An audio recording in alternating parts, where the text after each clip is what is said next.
یہ قرآن بے شک چراغے ہدایت، یہ قرآن بے شک چراغے ہدایت، کبھی روشنی اس کی پائے نہ شیطان، ہے وحشت کے سائے میں اب سارے انسان، بلا دی ہے ہم نے جو تعلیم قرآن۔ یا سنا تو پہلے مولانا اسلام صاحب ہوا کرتے تھے، وہ آخری دعائیہ کلمات کہتے تھے، اور ان کے بعد مولانا منظور الحق صاحب نے بھی ایک رشتہ ادا کیا، اور پھر اللہ تعالیٰ علیہ ان کو بھی ہم سمجھتے تھے کہ وہ بھی بزرگوں کی نشانی ہے، تو اب وہ بزرگ تو بھی چلے اللہ کے پاس پہنچ گئے، تو اب بزرگوں کی نشانی ہمارے پاس موجود ہے۔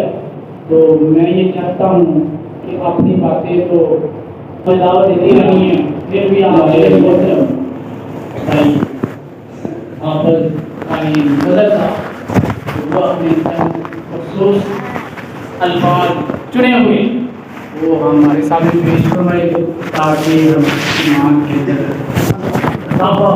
ایمان کے اندر ہمارے رونق آئے اور لذت آئے، حرارت محسوس ہو۔ تو حافظ محمد مظہر صاحب توجہ سے سنیے گا اور اپنے آپ کو جاگنے کا سبب دے۔ جلسہ ہوا اٹھے کے بندے نعرے رسالت کا مطلب نہ مردہ باغ ہے اس بلا اور 2 لاکھ روپے لے، تو مولانا جعفر فاروقی صاحب نے چیلنج کی تو تیار تھا اس بےایمان میں کہنا کہ میں نے گل کر آگے تو نوز بلا نعرے رسالت مطلب مردہ باغ کیوں لائے،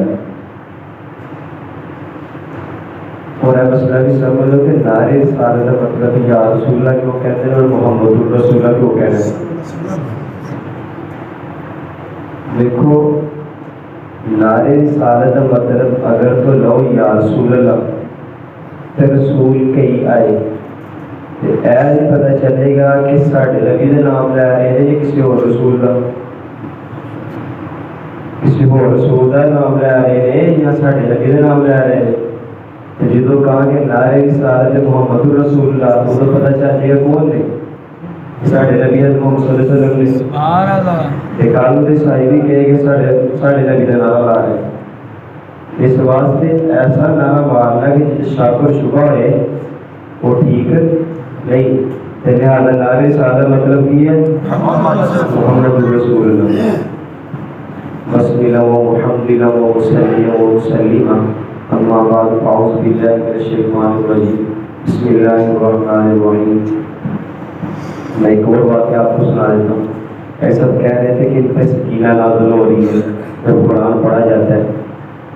مولانا عزیز الرحمان ہزاروی رحمۃ اللہ علیہ وہ فرماتے تھے جب کسی کا بیان شروع ہو یا کوئی اللہ تعالیٰ کی بات ہو یا رسول اللہ کی بات ہو تو لوگوں کو نیند آ جاتی ہے، تو کہتے یہ ایسے ہی ہے کہ جب بچہ پورا دن باہر کھیلتا رہتا ہے چھوٹا بچہ تو پورے دن میں اس کو نیند نہیں آتی، لیکن جب ماں کی گود میں آتا ہے تو فوری سو جاتا ہے۔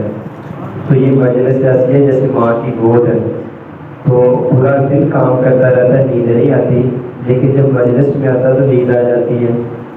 تو مولانا الیاس محمد صاحب نے کہا کہ حضرت آپ بڑے ہیں تو آپ کی بات میں حاشیے چڑھا دوں، آپ کی بات میں کچھ شامل کر دوں ساتھ۔ میں حاشیے چڑھا کے کہتا ہوں کہ جب پورا دن کھیل کے بچہ ماں کی گود میں جاتا تو سو جاتا نا، تو ماں کہتی ہے کہ بیٹا اٹھ جا، دودھ پی لے پھر سو جانا۔ تو عمر صاحب کہتے ہیں میں کہتا ہوں یار بیان سن لو پھر سو جانا، ماں کی گود تو ہے لیکن سونا تھا پھر بیان سن لینا۔ میں 2-4 باتیں کروں گا کہ جن لوگوں نے علوم دین کی، علوم قرآن کی خدمت کی اور اللہ نے ان کا نام کتنا بلند کیا، آج لوگ ان کا صحیح نام نہیں جانتے لیکن ان کا کام جانتے ہیں۔ تو پتہ چلا کہ جو بندہ دین کی خدمت کرتا نا تو لوگ اس کے کام کی وجہ سے اس کو زیادہ پہچانتے، اس کے نام کی وجہ سے زیادہ پہچانتے نہیں۔ دنیا کے سب سے بڑے عالم سیدنا صدیق اکبر رضی اللہ تعالیٰ عنہ، اور سیدنا صدیق اکبر رضی اللہ عنہ کا نام ابو بکر کہتے ہیں، ان کا نام ابو بکر نہیں ہے، ان کا نام کیا ہے؟ عبداللہ، عبداللہ نام ان کا، ابو بکر نہیں۔ ابو کا جہاں معنی باپ آتا ہے، ابو کا معنی عربی میں جہاں باپ آتا ہے وہاں ابو کا معنی والا بھی آتا ہے، پہل کرنے والا۔ اللہ کے نبی نے صدقہ چندہ مانگا تو پہل کرنے والے کون؟ صدیق اکبر۔ تو اس لیے ان کو ابو بکر کہتے ہیں کہ ہر کام میں دین کے معاملے میں پہل کرنے والا۔ تو آج لوگ ان کا نام نہیں صحیح طرح جانتے، ان کے نام ان کا عبداللہ تھا، لیکن ان کے کام جو دین میں سب سے زیادہ پہل کرنے والے آج لوگ ان کا کام جانتے ہیں لیکن نام ان کا نہیں جانتے۔ اور ایک سب سے بڑے محدث حضرت ابو ہریرہ رضی اللہ تعالیٰ عنہ، محدث اور فقیہ دو لفظ بولے جاتے ہیں۔ محدث اسے کہتے ہیں کہ جس کو ضرورت حافظہ کی ہو، سب سے زیادہ ضرورت محدث کو حافظے کی ضرورت ہوتی ہے کہ میں سب سے زیادہ دین کو اپنے ذہن میں محفوظ کر دوں۔ اور جو فقیہ کا لفظ بولا جاتا ہے نا، فقیہ اور مجتہد، فقیہ اسے کہتے ہیں کہ جو بندہ جس کی ضرورت حافظہ بھی ہو اور فقاہت بھی ہو۔ فقاہت کا مطلب یہ ہے کہ اگر قرآن اور حدیث میں بظاہر مسئلے نظر تو نہیں آ رہے کہ یار اس مسئلہ، یہ مجھے مسئلہ پیش آ گیا، یہ تو حدیث میں نظر نہیں آ رہا، قرآن کی آیات میں نظر نہیں آ رہا، لیکن اس قرآن کی طے میں شبہ مسئلے کو نکال لینا، اس بندے کو فقیہ کہتے ہیں۔ تو محدث کی ضرورت حافظہ ہوتی ہے اور فقیہ کی ضرورت ڈبل ہو جاتی ہے، حافظہ بھی ہوتی ہے اور فقاہت بھی ہوتی ہے۔ تو حضرت ابو ہریرہ رضی اللہ تعالیٰ عنہ سب سے زیادہ، اگر میں یوں کہوں نا، سب سے زیادہ احادیث حضرت ابو ہریرہ سے مروی ہے، تو یہ شاید بات ٹھیک ہوگی۔ حضرت ابو ہریرہ جن کا نام حضرت ابو ہریرہ نہیں، ان کا اصل نام کیا ہے؟ عبد الرحمن۔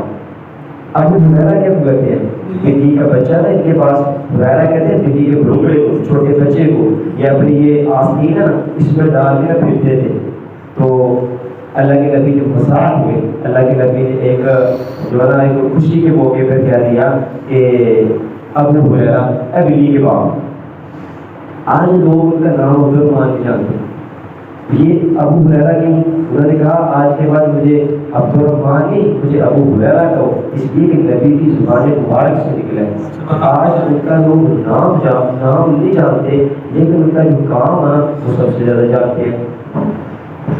اور یہ قرآن پاک ہے، جو قرآن پاک جو لوگ پڑھ رہے ہیں اور دین کی خدمت کر رہے ہیں، جو آپ کو رزق مل رہا ہے، جو آپ کو گھر میں سہولیات مل رہی ہیں، یہ آپ کی کمائی کی وجہ نہیں ہے، یہ بات یہ رکھ لو جو دین کا علم حاصل کر رہے ہیں کہ ان کی وجہ سے آپ کو مل رہا ہے۔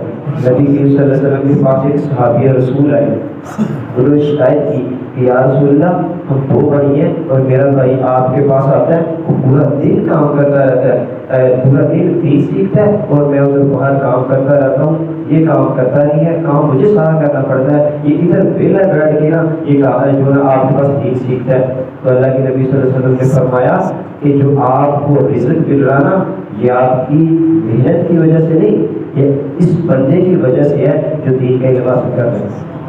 تو پتہ چلا جو دین کا جو ہے کام کر رہا ہے، دین کا علم حاصل کر رہا ہے، اس کی وجہ سے آپ کو جو ہے نا ساری چیزیں مل رہی ہیں۔ تیسرا واقعہ حضرت امام اعظم ابو حنیفہ حضرت نعمان بن ثابت رضی اللہ تعالیٰ عنہ، یہ وہ شخص ہے کہ جس کی بشارت امام الانبیاء صلی اللہ علیہ وسلم نے دی۔ یہ صحابی نہیں ہے، تابعی ہے۔ تابعی اسے کہتے ہیں جس نے صحابی کو ایمان کی حالت میں دیکھا ہو۔ تو اس نے حضرت امام صاحب نے 6 صحابہ کی زیارت کی ہے اور 70 صحابہ کا دور پایا ہے۔ حضرت امام اعظم ابو حنیفہ رحمۃ اللہ علیہ کہتے کہ سلمان فارسی بیٹھے تھے اور تمام صحابہ بیٹھے تھے جب، تو اللہ کے نبی نے فرمایا کہ اگر دین، علم اور عمل دنیا سے اٹھا لیا جائے اور سریا آسمان ستارے پہ چلا جائے تو ایک شخص دنیا میں آئے گا جو علم اور عمل کو اس سریا ستارے سے لے کر آئے گا۔ مطلب یہ بات کرنے کا یہ تھا کہ دین کو جمع کرنے کا اور دین کا سب سے زیادہ جس بندے سے کام لے گا اس کو امام اعظم ابو حنیفہ کہتے ہیں۔ شافعی مسئلے کے بہت بڑے امام گزرے ہیں جو حنفی نہیں ہے، شافعی مذہب کے ہیں، وہ لکھتے ہیں کہ یہ بشارت جو اللہ کے نبی نے دی تھی نا، یہ کسی اور کے بارے میں نہیں دی تھی بلکہ حضرت امام اعظم ابو حنیفہ کے بارے میں دی تھی۔ تو اللہ کے نبی نے یوں اشارہ کرتے فرمایا کہ وہ بندہ جو دین کی خدمت کرے گا نا، وہ عربی نہیں ہوگا بلکہ کیا ہوگا، اجمی ہوگا، عجم سے ہوگا، عرب سے نہیں ہوگا۔ تو وہ کہتے ہیں کہ سلمان فارسی کی طرف اشارہ کیا کہ سلمان فارسی تیری نسل سے آئے گا۔ تو 4 امام بڑے گزرے ہیں جنہوں نے خوب دین کی خدمت کی ہے، حضرت امام مالک، امام شافعی، امام احمد اور چوتھے امام حضرت امام اعظم ابو حنیفہ۔ تو تینوں امام جو ہے، امام شافعی، مالکی، حنبلی، تینوں امام عربی ہیں، چوتھے امام جو ہے وہ امام اعظم ابو حنیفہ یہ اجمی ہے، جس کی ہم تقریر کرتے ہیں، جس کے مذہب کو ہم فالو کر کے، جس کے مذہب کی تقریر کر کے، پیروی کر کے ہم دین پہ چلتے ہیں، وہ امام اعظم ابو حنیفہ ہے۔ تو یہ امام اعظم ابو حنیفہ کا تعارف ہے۔ ابو حنیفہ، یہ ابو حنیفہ ان کا نام نہیں ہے، ابو حنیفہ نہیں ان کا، بلکہ ان کا نام ہے نعمان بن ثابت۔ تو ان کو ابو حنیفہ کیوں کہتے ہیں؟ یہ بھی غلط فہمی ہے۔ ونیت 2 قسم کی ہوتی ہے، ایک ونیت بتا کہتا ہے فلاں بیٹا جو ہے نا، جیسے کسی بیٹے کا نام قاسم ہے تو اپنی ونیت وہ قاسم رکھتا ہے ابو قاسم، اور ایک ونیت ہوتی ہے وسطی اور ایک ونیت ہوتی ہے ساتھی۔ جب بندہ نسبت کرتا ہے اپنے بیٹے کی طرف اور کبھی نسبت کرتا ہے اپنے وصف کی طرف، کسی بندے میں زیادہ سخاوت پائی جاتی ہے تو اس کی نسبت سخاوت کی طرف ہے، اس کے اندر جو سب سے زیادہ صدقہ خیرات کرنے کی جو ہے صفت پائی جاتی ہے تو اس کی نسبت اس صدقے کی طرف کر دی جاتی ہے، ٹھیک ہے۔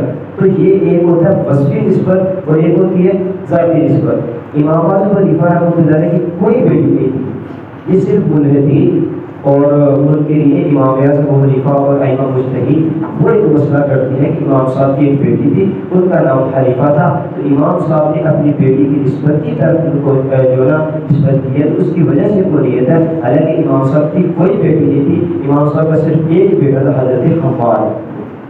حنیفہ کسے کہتے ہیں؟ حنیفہ کا قرآن پاک کو دیکھا جائے نا تو ابراہیم علیہ السلام کے بارے میں حنیفہ کا، حنیفہ اس آدمی کو کہتے ہیں جو خالص دین کا کام کرے، خالص دین کا کام کرے، وہ شرک و بدعت نہ ہو، اور خالص دین کو، اور سب سے پہلے جس بندے نے تمام سنت نبی کی بکری بنی جتنا تھی تمام دین کو جمع کر کے امت کو دینے والے کون ہیں؟ حضرت امام اعظم ابو حنیفہ۔ آج لوگ حنیفہ اس شخص کو کہتے ہیں جو خالص دین کو جمع کر کے امت کو دے، تو آج اس کام کی وجہ سے لوگ حنیفہ کو جانتے ہیں لیکن نام کو نہیں جانتے۔ تو نام کی وجہ سے بندے کی شہرت نہیں ہے، کس کی وجہ سے؟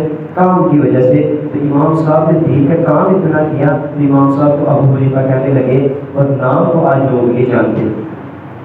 حکیم الامت مولانا شریف علی تھانوی رحمۃ اللہ علیہ بہت بڑے تصوف کے امام گزرے ہیں، ان کے 2 بھائی تھے، اور آج مولانا شریف علی تھانوی کو اپنے مسلک تو چھوڑو غیر بھی جانتے ہیں اشرف علی تھانوی کون تھا۔ تو ان کے بھائی ایک اور تھے، اس کے بھائی کے بارے میں کسی کو نہیں پتا، کیوں؟ وہ دنیا دار تھا، انہوں نے دین کے علم حاصل کیا، وہ عالم نہیں تھے۔ آج ان کے بھائی کو کوئی نہیں جانتا، لیکن مولانا اشرف علی تھانوی کو جانتے، وہ کتنا بڑا امام تھا۔ تو پتہ چلا جو بندہ دین کی خدمت کرتا نا اور دین کی اشاعت کرتا ہے، کسی شعبے کے ساتھ بھی ہے، تبلیغ، جہاد، دفاع صحابہ، دفاع ختم نبوت، کسی کو برا نہ ہو، تمام جماعتیں ایمان ہماری ہیں، تو پتہ چلا جو دین کی خدمت کرتا ہے نا، اللہ تعالیٰ اس کے کام کی وجہ سے اس کا اتنا بلند مقام کر دیتے ہیں کہ لوگ اس کا نام بھول جاتے ہیں لیکن اس کا کام نہیں بھولتے۔ اللہ تعالیٰ عمل کرنے کی توفیق عطا فرمائے۔